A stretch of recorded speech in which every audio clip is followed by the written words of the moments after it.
Salam Bapak Ibu, saudara-saudara kekasih dalam nama Tuhan kita Tuhan Yesus Kristus. Dan selamat bertemu kembali di YouTube saya, Pendeta Rudolf H. Pasaribu Channel. Dengan dan lewat channel ini, saya komit untuk senantiasa menyebarkan pengajaran firman Tuhan. Karena saya percaya berlandaskan Yesaya pasal 55 ayat 11, bahwa firman Tuhan yang saya dan Bapak Ibu saudara-saudara semuanya juga ikut sebar lewat apapun, termasuk lewat khotbah ini, tidak akan kembali dengan sia-sia, tetapi akan bekerja sendiri lewat kuasa dan berkat urapan Roh Kudus.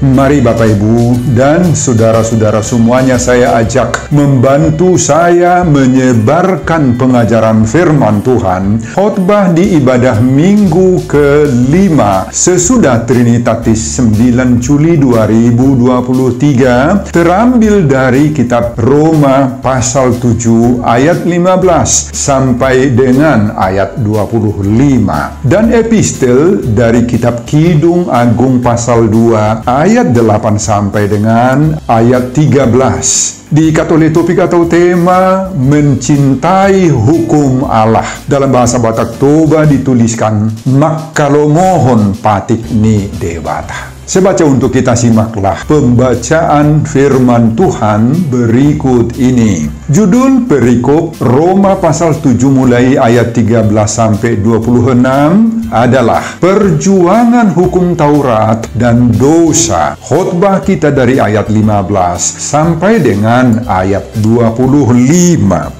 Sebab apa yang aku perbuat, aku tidak tahu. Karena bukan apa yang aku kehendaki yang aku perbuat, tetapi apa yang aku benci, itulah yang aku perbuat. Jadi, jika aku perbuat apa yang tidak aku kehendaki, aku menyetujui bahwa hukum Taurat itu baik. Kalau demikian, bukan aku lagi yang memperbuatnya, tetapi dosa yang ada di dalam aku. Sebab aku tahu bahwa di dalam aku, yaitu di dalam aku sebagai manusia, tidak ada sesuatu yang baik. Sebab kehendak memang ada di dalam aku, tetapi bukan hal berbuat apa yang baik. Sebab bukan apa yang aku kehendaki, yaitu yang baik yang aku perbuat, melainkan apa yang tidak aku kehendaki, yaitu yang jahat yang aku perbuat. Jadi, jika aku berbuat apa yang tidak aku kehendaki, maka bukan lagi aku yang memperbuatnya, tetapi dosa yang diam di dalam aku. Demikianlah aku dapati hukum ini. Jika aku menghendaki berbuat apa yang baik, yang jahat itu ada padaku. Sebab di dalam batinku, aku suka akan hukum Allah. Tetapi di dalam anggota-anggota tubuhku, aku melihat hukum lain yang berjuang melawan hukum akal budiku dan membuat aku menjadi tawanan hukum dosa yang ada di dalam anggota-anggota tubuhku. Aku manusia celaka. Siapakah yang akan melepaskan aku dari tubuh maut ini? Syukur kepada Allah oleh Yesus Kristus Tuhan kita.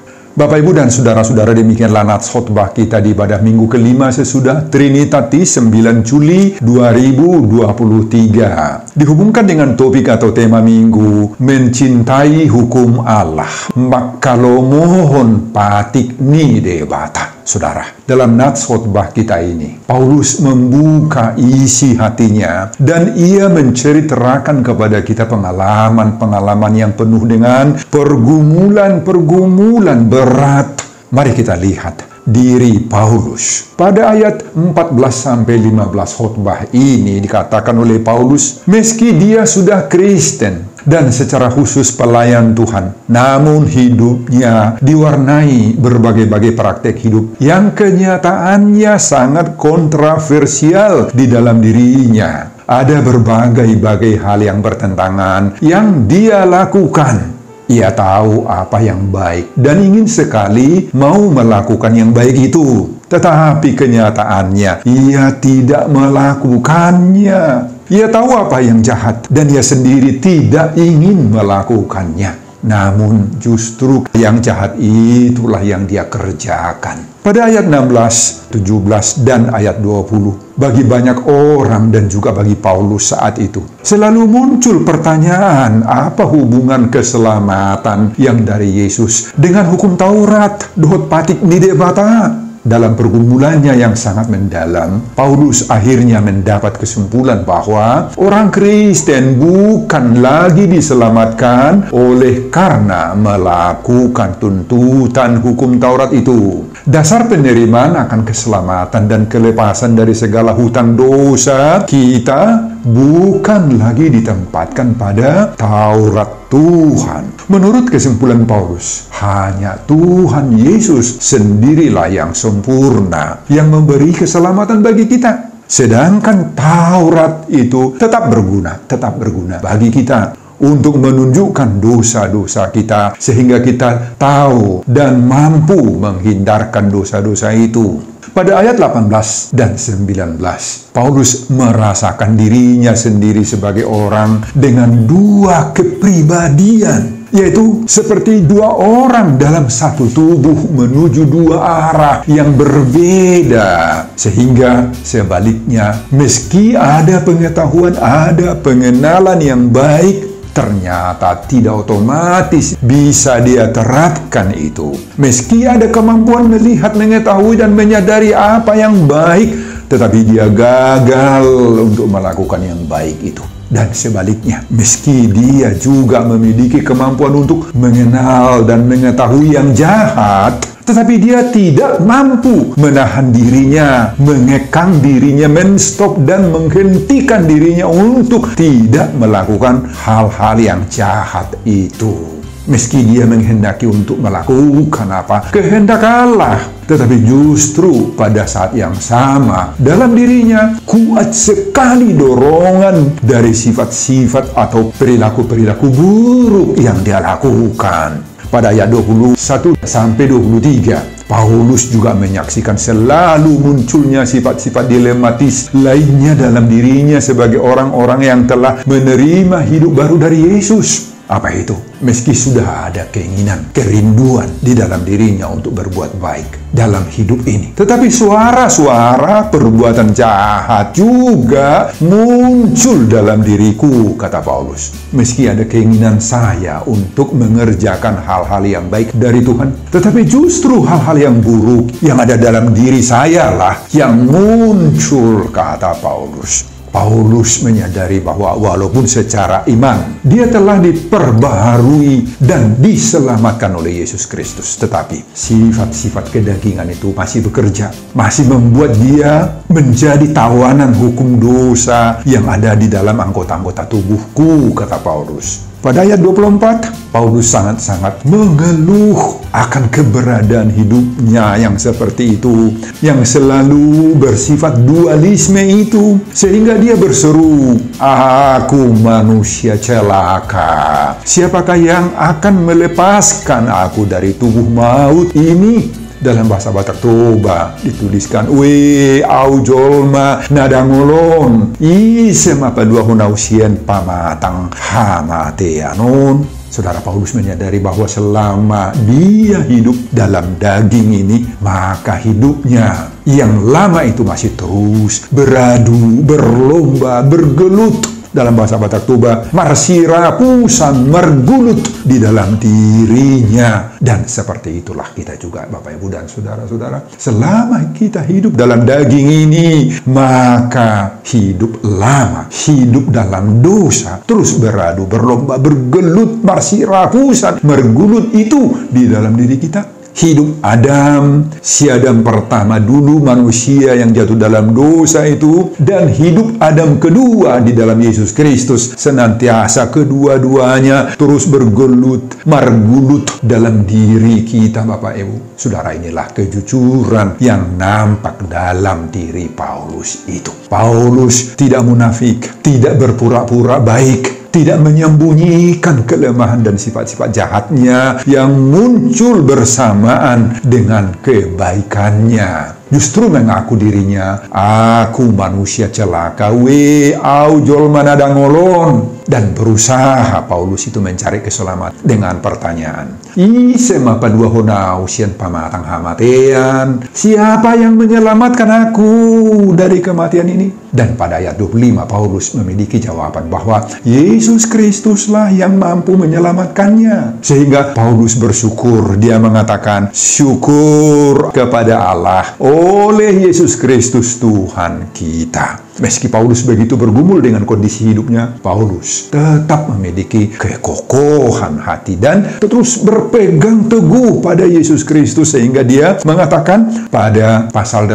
ayat 31, sebab itu apakah yang akan kita katakan tentang semuanya itu? Jika Allah di pihak kita, siapa yang akan melawan kita? Kemudian pasal 8 ayat 39 Paulus mengatakan, kuasa-kuasa baik di atas maupun yang di bawah ataupun sesuatu makhluk lain tidak akan dapat memisahkan kita dari kasih Allah yang ada dalam Kristus Yesus Tuhan kita, kata Paulus. Bapak, Ibu, dan saudara-saudara, demikianlah isi khotbah kita di minggu kelima sesudah Trinitatis 9 Juli 2023. Apa pengajaran Tuhan bagi kita lewat khotbah ini? Dihubungkan dengan topik atau tema minggu, mencintai hukum Allah.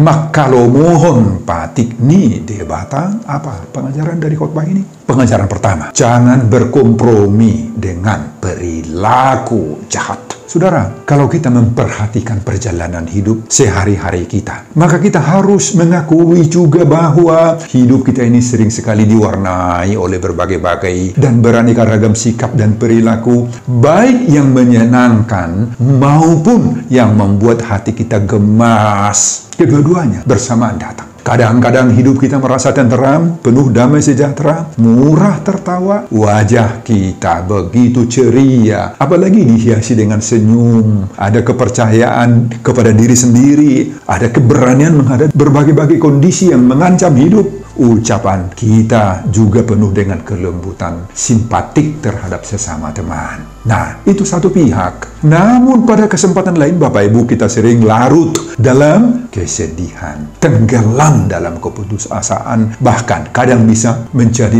orang nakal. Tidak bisa diajak kompromi, sinis, keras, suka menantang.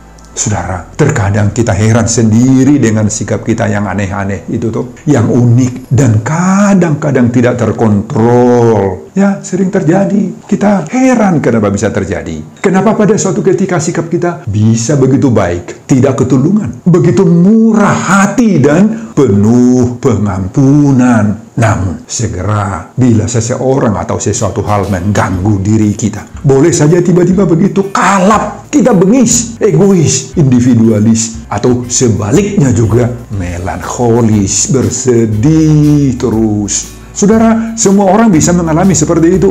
Bukan saja orang-orang muda, pelajar, mahasiswa, tetapi juga orang tua, para guru, dosen-dosen, pekerja-pekerja di perusahaan, di lembaga, bahkan pada mereka-mereka yang melayani sebagai sintua, bibelfro, diakones, guru, jemaat, hingga yang memiliki tohonan jabatan gerejawi pendeta. Bukankah di antara kita sering kecewa jika melihat ulah seorang pelayan gereja misalnya yang terkesan tidak baik, terkesan otoriter, ganas, tidak becus, acak-acakan, temperamental, emosinya bisa tiba-tiba meluap-luap, sulit berkompromi dengan mereka. Apa nggak heran kita melihat perilaku seperti itu, Bapak Ibu? Bukankah kita pernah kecewa terhadap ulah hamba Tuhan yang selama ini termasuk idola kita, tetapi suatu ketika terlihat dia main kartu, minum tuak, mabuk, tenggen, atau bicaranya nggak sopan, bahkan terlibat dengan kasus-kasus yang tidak benar, kasus-kasus maksiat misalnya. Saudara, kita tidak tahu kekuatan apa yang bekerja dalam diri mereka itu. Tetapi hal seperti itulah yang dikeluhkan oleh Paulus dalam kehidupannya juga terjadi. Selalu muncul dua bentuk sikap yang berlawanan, yang tarik-menarik dalam bahasa Batak tadi, marsirapusan. Terkadang rohani, alim, kudus. Terkadang bebal,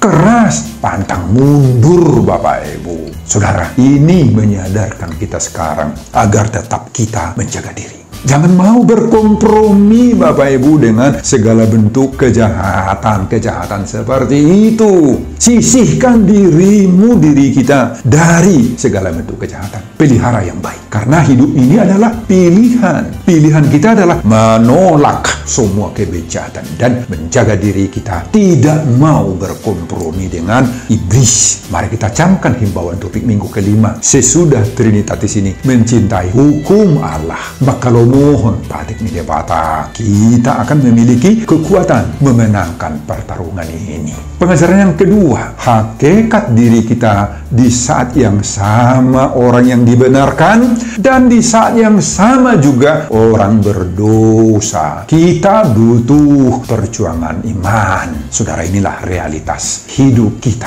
Pergumulan Paulus ini mengingatkan kita kepada ucapan Martin Luther yang mengatakan simul justus et simul peccator. Artinya, di saat yang sama kita ini adalah orang yang sudah dibenarkan justus, dan pada saat yang sama juga di hadapan Allah kita ini adalah pendosa peccator. Saudara, inilah yang dialami dan dipergumulkan oleh Paulus dalam khotbah ini. Meskipun kehendak baik memang ada di dalam diri Paulus, tetapi bukan yang baik itu yang dia lakukan. Sebagaimana ayat 18, dirinya masih sangat dipengaruhi oleh dosa.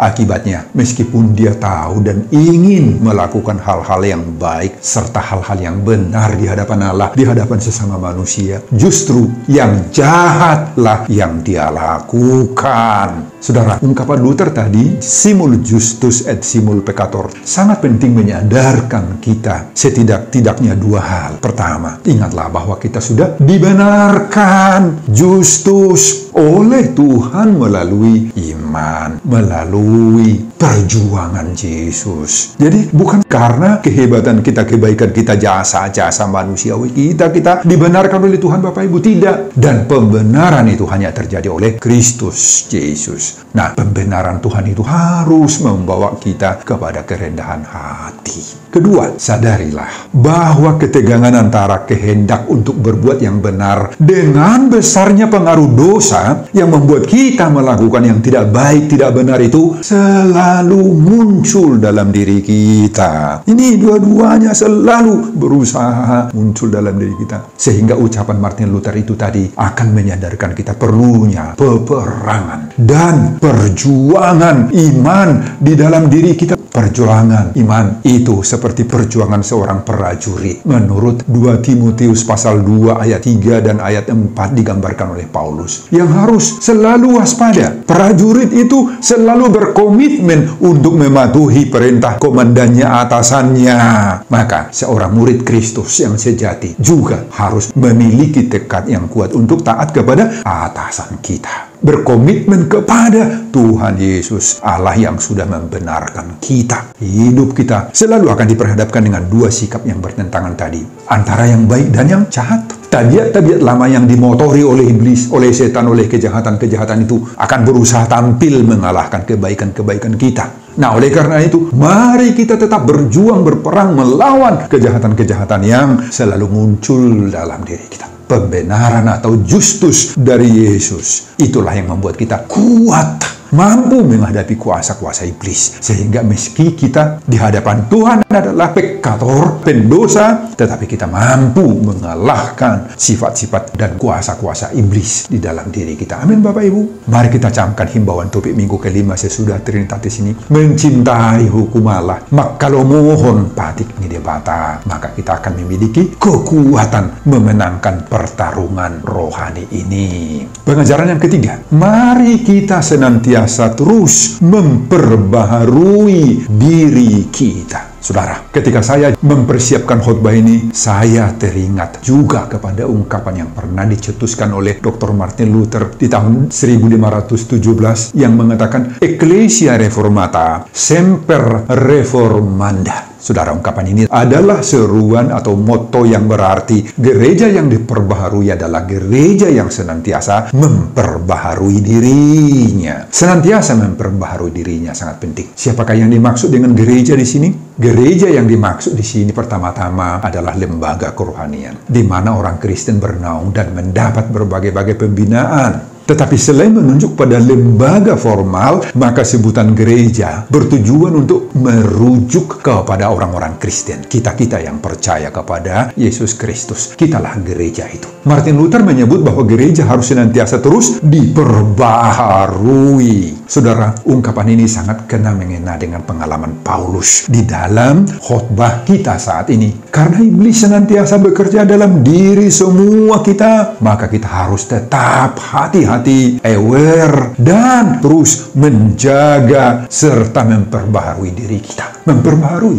diri kita. Setiap saat kita bisa saja dimungkinkan jatuh. Rebah dalam dosa, tunduk kepada kuasa iblis, dan melakukan dosa. Ini setiap saat kita bisa terjatuh, Bapak Ibu. Jadi kalau itu terjadi dalam hidup kita, apa yang harus kita lakukan? Cukupkah hanya bersedih saja? Wah, saya sudah berdosa. Wah, cukup hanya menyesali diri saja karena sempat jatuh di dalam dosa? Oh, tidak cukup. Tidak cukup, Bapak Ibu. Kita harus bangkit dari keterpurukan karena dosa itu. Kita harus memperbaharui diri kita. Dan pembaharuan diri kita ini harus senantiasa terjadi. Pembaharuan diri tidak boleh berhenti. Karena ketika pembaharuan itu berhenti, maka itu adalah lonceng kematian secara rohani bagi kita. Dengan kemauan kita memperbaharui diri kita, maka nafas rohani kita, nafas iman kita, geliat kerohanian dan keimanan kita bangkit kembali, Bapak Ibu. Saudara, inilah panggilan bagi kita saat ini. Meski kita harus berhadapan dengan berbagai-bagai kelemahan dan kekurangan, dan mungkin juga jatuh dalam dosa, tetapi jangan pernah berdiam diri saja. Tetapi harus berusaha terus-menerus memperbaharui diri kita agar tetap bersemangat dan bisa berjalan bersanding dengan dunia ini, mampu menjunjung kebenaran Allah, bahkan mampu kita ini menjadi berkat untuk dunia ini. Semua itu merupakan penampakan bahwa kita sudah mencintai hukum Allah. Maka lo mohon patik nidebata. Sebagaimana topik minggu kelima, sesudah Trinitatis. Pengajaran yang keempat, bagaimana agar terlepas dari dosa? Jangan beri kesempatan sedikit pun kepada iblis. Saudara, pencobaan itu datang seperti iblis mengetok pintu rumah mau masuk. Ada sebuah ilustrasi tentang seorang anak sekolah minggu yang mendengar rumahnya terketuk oleh iblis. Ketika seorang anak sekolah minggu mendengar pintu rumahnya diketok-ketok,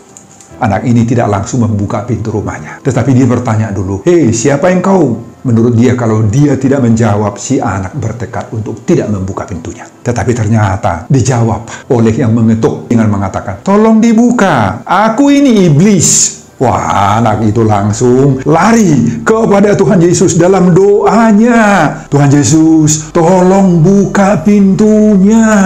Nah, ketika Yesus datang membuka pintunya, apa yang terjadi? Iblis lari tunggang langgang, takut melihat Yesus. Maka anak itu selamat, Bapak Ibu. Anak itu pandai sekali, pintar sekali. Saudara, ini ilustrasi. Tetapi itu gambaran, kadang-kadang itulah kebodohan kita, Bapak Ibu. Bahkan sering terjadi. Kita sudah tahu iblis, tetapi kita masih mau membuka pintu hati kita, toh? Masih mau memberi kesempatan kepada iblis. Maka iblis masuk dalam diri kita dan menguasai diri kita. Nah, Bapak Ibu dan saudara-saudara, dari khotbah dan ilustrasi sederhana itu kita bisa belajar. Jangan beri kesempatan kepada iblis. Setiap Anda mengetahui ada niat-niat jahat dari si iblis untuk masuk ke dalam dirimu, tolak sama sekali. Pintu hatimu tutup agar segala usaha masuknya iblis dalam hati kita itu terblokir. Tidak boleh masuk iblis dalam diri kita. Amin, Bapak Ibu. Dan untuk dapat menolak iblis masuk dalam diri kita, kita tetap senantiasa mencintai hukum Allah. Maka lo mohon patik nidebata itu. Sebagaimana topik minggu kelima sesudah Trinitatis 9 Juli 2023, Tuhan memberi kekuatan kepada kita Sebelum saya mengakhiri khotbah ini kembali, saya mengajak Bapak, Ibu, Saudara-saudara membantu saya menyebarkan pengajaran firman Tuhan khotbah di minggu kelima sesudah Trinitatis 9 Juli 2023 dari Roma pasal 7 ayat 15 sampai 25 ini, agar semakin banyak orang yang mau mencintai hukum Allah. Maka lo mohon patik ni debata termotivasi lewat khotbah ini. Simak juga video-video khotbah saya yang lain agar Bapak, Ibu, dan Saudara-saudara memiliki sentuhan dan pemahaman rohani yang semakin diperkaya. Buka di YouTube saya, Pendeta Rudolf H. Pasaribu Channel. Selamat mengikuti ibadah minggu kelima sesudah Trinitatis buat kita semuanya. Tuhan Yesus memberkati kita. Salam Horas. Amin. Bapak, terima kasih untuk firman-Mu yang kami dengar saat ini. Pengalaman Paulus ini menyadarkan kami, Tuhan, begitu hebatnya kuasa iblis, roh-roh jahat, roh-roh setan merusak diri kami. Dan itu sering berjalan bersamaan ketika kami juga melakukan kebenaran-kebenaran Tuhan. Kuatkan kami dalam menjaga diri, menjaga kerohanian, menjaga iman kami, supaya tidak terpengaruh iblis, supaya kami bisa dengan murni bekerja melakukan yang Engkau kehendaki. Berkati setiap pendengar khotbah ini. Semoga khotbah ini menjadi pengajaran berharga, mampu menyadarkan kami, supaya kami menjadi Kristen yang baik, yang sempurna melayani Tuhan. Berkati hamba-Mu dalam mempersiapkan khotbah-khotbah berikutnya, dan semuanya ini saya peruntukkan demi kemuliaan hormat bagi nama Tuhan. Di dalam nama Yesus Kristus saya berdoa mengucap syukur. Amin.